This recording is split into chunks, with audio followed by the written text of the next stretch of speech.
The U.S. has an outsized role in why these countries are unstable as they are today. Where did MS-13 actually originate? This country.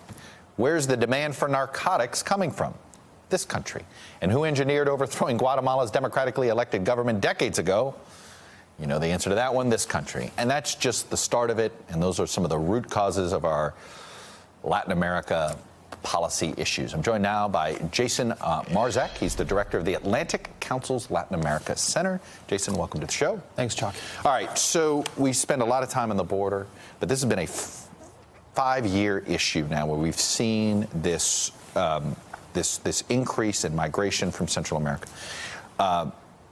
Things haven't been stable in Central America, it seems, my entire lifetime. And then you look at certain people like Daniel Ortega, you're like, wait a minute, I thought he was gone, and now he's back again. And I read earlier that there's one city trying to secede, trying to cover themselves. How unstable are these countries? Let's start with Guatemala. Well, first of all, the three countries, Chuck. I mean, you look at Guatemala, right? Guatemala had a civil war for over 30 years. You mentioned going back to 1954 and the United Fruit Company. And that civil war, 200,000 Guatemalans died as a result of that. Civil war wasn't ended, actually, until the 1990s. And so that is pretty recent. Pretty recent phenomenon. That is the definition of a war-torn country. Definition of a war-torn country. El Salvador as well. El Salvador had civil war in 1979, 1992. It had significant deaths in El Salvador as well. Peace accord is not signed until the 1990s.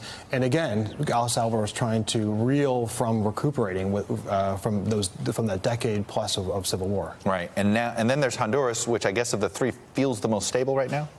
Honduras, yes, but Honduras also had an incredibly contested election late last year where the OAS was questioned the election results, and it took quite some time until the president, Juan Orlando Hernandez, was actually designated to be the next president, but there were a number of different irregularities in Honduras. Those three countries at the Adrian Arsht Latin America Center, we've been focusing on doing studies and looking at how do we actually better provide those conditions in the countries to actually convince people to stay, because people don't want to leave. They don't want to leave if they don't have to leave. So what could be done? I mean, look, I feel as if that we've had every administration of my lifetime. I grew up in Miami, and it seemed like every other year we were getting refugees from a Latin American country dealing with a political crisis in any moment in time. And you have various neighborhoods in Miami that represent these various points of time.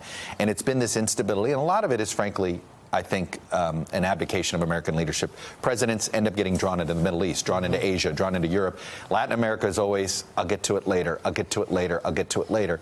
We're paying the price of getting to it later. We're paying the price. This is the frustration of somebody that cares so deeply about the region, the senator that cares so deeply about the region. We're paying the price. You know, the U.S. really ramped up its efforts and take us back to 2014. That was the last time you had major media focus on the region, when you had 52,000 unaccompanied minors crossing the U.S. border in the span of a few months, right? And at that time, there was a significant ramping up of U.S. assistance to those three countries. $750 million was approved through Congress.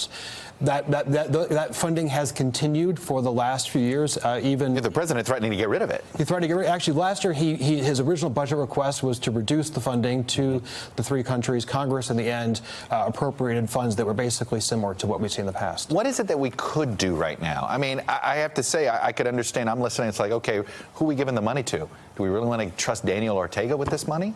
Well, the money, the U.S. money that goes to the Northern Triangle and to El Salvador, Guatemala, Honduras, as part of this comprehensive strategy that we developed a few years ago. There's a number of different mechanisms that ensure the transparency of the money. Congress has put in place a number of different things that the governments have to abide by in order to actually receive that funding. So the money is not going directly to the governments. The direct money is going through the U.S. Agency for International Development and other things to make sure that money is actually being so provided. What should that money do first? Is it security that it needs to provide first?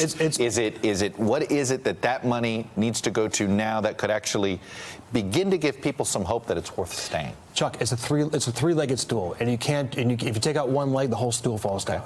That money needs to address security, it needs to address rule of law and governance, and it needs to address sustainable economic development. Without those three key pillars, people are going to the situation will continue to worsen in those three countries. Who's a partner in Latin America that would be a partner with the United States? Is it the new leadership in Colombia that could help? Obviously, our relations with Mexico are not great right now, considering the leader-to-leader. I mean, is there a way the Western Hemisphere sort of gets together that can help, so that maybe El Salvador doesn't want just to have the American boogeyman helping them, but it's the entire hemisphere helping them? Yeah, well, you know, the Mexicans have actually stepped up their help to the Northern Triangle countries. In 2014 they began to implement a southern border program on the Mexican-Guatemalan border to prevent more migrants from coming across from Guatemala. Actually, asylum applications in Mexico in the last 8 years have actually been double the United States applications, about 2,000% increase in asylum applications in Mexico. Colombia has also been very helpful. Mm-hmm. Yeah, the U.S. has had an incredibly successful bipartisan strategy in Colombia called Plan Colombia. Right.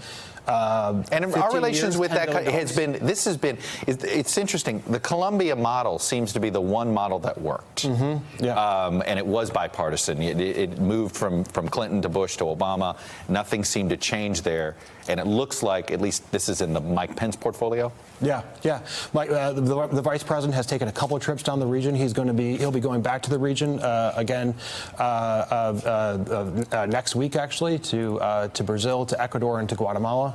Do the leaders of these countries think this is a problem that their people are fleeing, or do they look at it as fine? You know, it's less people I have to worry about. No, these are the people that, Chuck. The people that are leaving these countries are some of the most outstanding citizens. I mean, these are the people that are so incredibly motivated to make their lives better. Mm-hmm. that they're making this treacherous journey north. They don't want to be separated from their family. They don't want to be separated from their loved ones. They have to, because they can't walk out their front door. All right, Jason Marzek, thanks for bringing a little more attention, a little more education to the audience about the root cause of the situation. Chuck. Appreciate it. Hello, YouTubers. If you're watching this, it means you've checked out our channel, so thank you. Now do me a favor, subscribe by clicking on that button down there. Click on any of the videos to watch the latest interviews and highlights from MTP Daily and MSNBC. You can get more Meet the Press content every morning in the First Read newsletter. If you're tired of content that you don't know anything about where it came from, you don't have to have that problem with us. NBC News, MSNBC, MTP, and the Meet the Press mindset right here for you on YouTube. Subscribe now.